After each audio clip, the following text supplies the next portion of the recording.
नमस्कार, मैं आपके साथ अभिनव सिंह और आप देख रहे हैं द इंडिया हेडलाइंस। और इस वक्त एक बड़ी खबर की जानकारी मैं आप तक पहुंचाना चाहता हूं।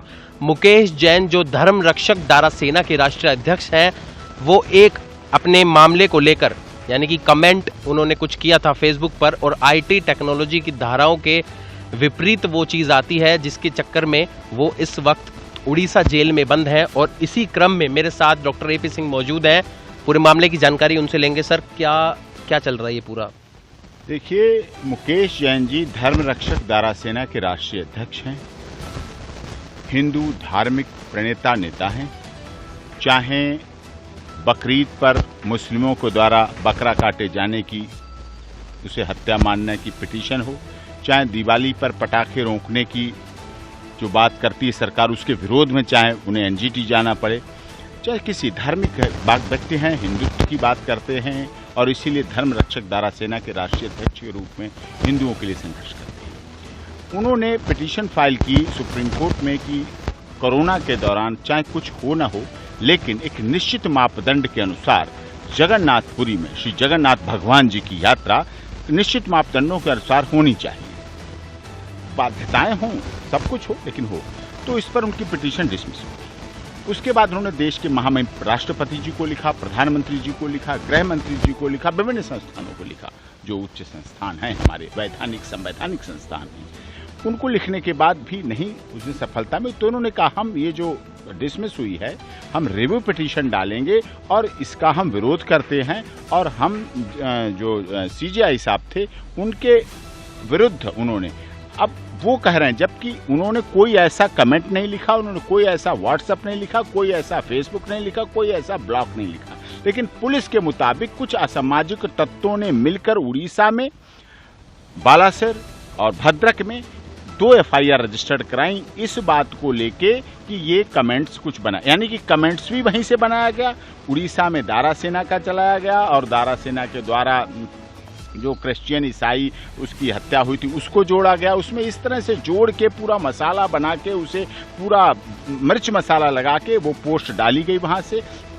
रात के 1:30 बजे डाली गई, जबकि मुकेश जैन का अकाउंट ना तो वेरीफाइड था, ना मुकेश जैन 1:30 बजे जगते मिलते हैं, ना उनके द्वारा कोई डालना है, ना उन्होंने कोई डाला।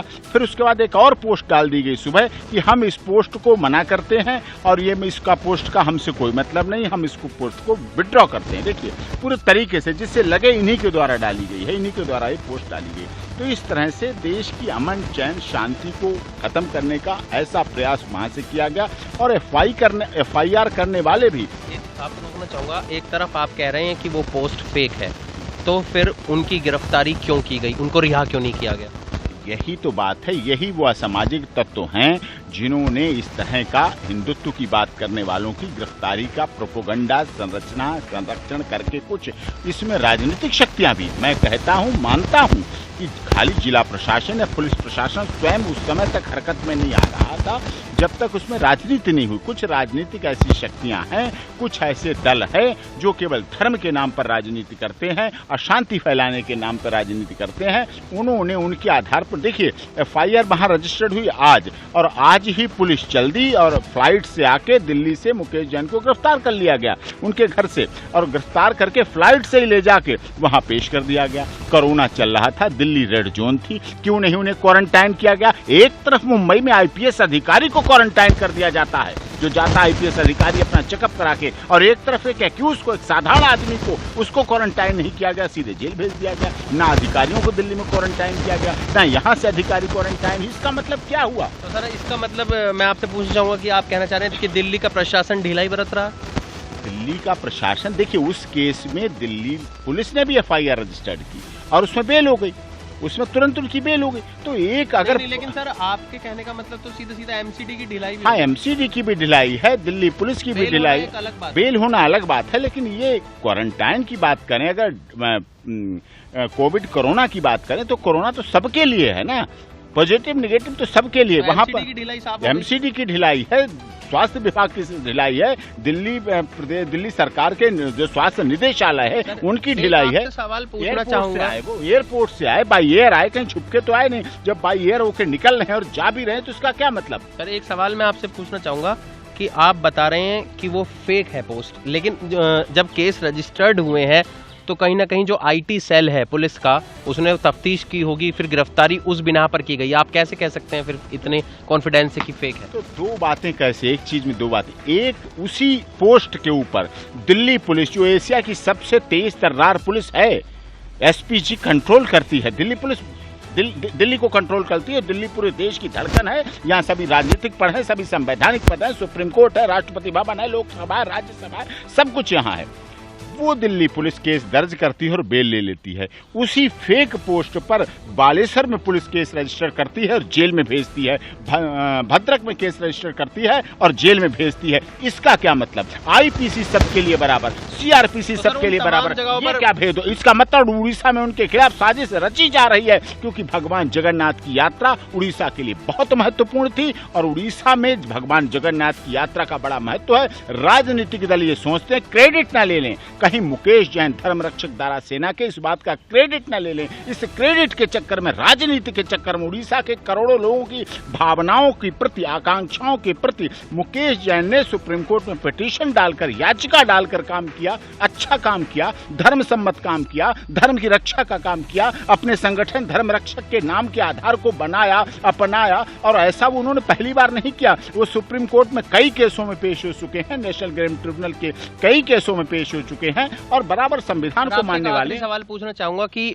वो जो पोस्ट जिसकी आप बात कर रहे हैं सीजीआई साहब के खिलाफ, क्या कुछ उसमें लिखा हुआ था? हमारे दर्शकों को एक बार आप बता सकते हैं? जो पोस्ट उन्होंने बनाई अभद्र थी, असभ्यतापूर्वक थी, असंसदीय भाषा थी और उसको किसी उस तरह की पोस्ट को कोई भी सभ्य क्या असभ्य नागरिक नहीं मान्यता दे सकता, क्योंकि हमारे देश के सुप्रीम कोर्ट के मुख्य न्यायाधीश देश के दूसरे नागरिक हैं। दूसरे प्रथम नागरिक राष्ट्रपति महोदय हैं और दूसरे नागरिक सीजे साहब। तो उनके प्रति सब सम्मान करते हैं, सभी सम्मान करते हैं। सब लोग संवैधानिक संस्थाओं को, संसदीय भाषा में विश्वास करते हैं और आज तक मुकेश जैन के खिलाफ ऐसा कुछ भी नहीं हुआ। लेकिन उड़ीसा में केवल क्रेडिट पाने के लिए राजनीतिक दलों ने साजिश के तहत मिल के पूरी तरह से एफआईआर रजिस्टर्ड की और उसमें ऐसे ऐसे अधिकारी भी शामिल हैं जिन अधिकारियों के जो उनके रिश्तेदार वहां हैं, उनके रिश्तेदार वहां पोस्टेड हैं। जो बालेश्वर में रिश्तेदार पोस्टेड हैं, इसका मतलब अपने पद का दुरुपयोग करते हुए, अपनी रिश्तेदारी का महत्व बढ़ाते हुए, अपने परिवारों के संबंधों को बढ़ाते हुए एक निर्दोष धर्म की बात करने वाला, हिंदुत्व की बात करने वाला, भारत में हिंदुस्तान में अगर मुकेश जैन हिंदुत्व की धर्म की बात, हिंदुस्तान में अगर धर्म की हिंदुत्व की बात नहीं करेगा तो क्या पाकिस्तान में करेगा जाके? मुकेश जैन क्या पाकिस्तान सुप्रीम कोर्ट से मांग रहा था? आप कह रहे हैं कि वो इसलिए वहां पर कुछ असामाजिक तत्वों ने केस दर्ज करवाया क्योंकि वो क्रेडिट ना ले लें मुकेश जैन। लेकिन जहां तक क्रेडिट की बात मैं समझता हूं, क्योंकि जगन्नाथपुरी की जो यात्रा है वो एक लिमिटेड निकाली गई, छोटी करके निकाली गई, तो क्रेडिट तो उन्हें मिल गया।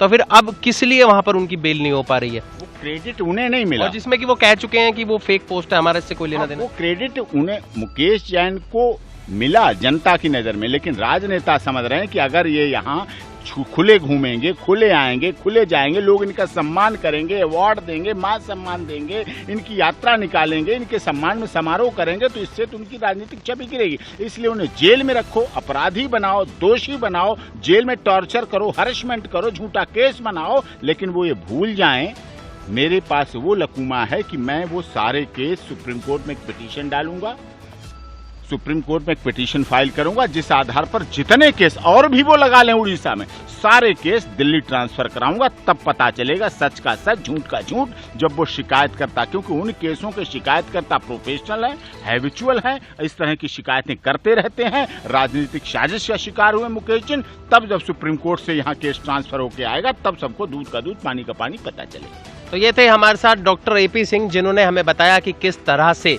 जो मुकेश जैन जी हैं वो अपनी एक छोटी सी भूल के कारण, जो कि शायद एपी सिंह का कहना है उन्होंने नहीं की है, लेकिन ये तो केस के बाद ही साफ हो पाएगा, तफ्तीश के बाद ही साफ हो पाएगा कि उनसे ये भूल हुई है या नहीं। लेकिन फिलहाल उनका कहना है कि वो सभी केसों को दिल्ली ट्रांसफर कराने के बाद बेल उन्हें दिलाकर रहेंगे। इस मामले से जुड़ी पूरी एक एक अपडेट हम आप तक पहुंचाते रहेंगे। तब तक के लिए हमारे साथ बने रहिए और देखते रहें द इंडिया हेडलाइंस।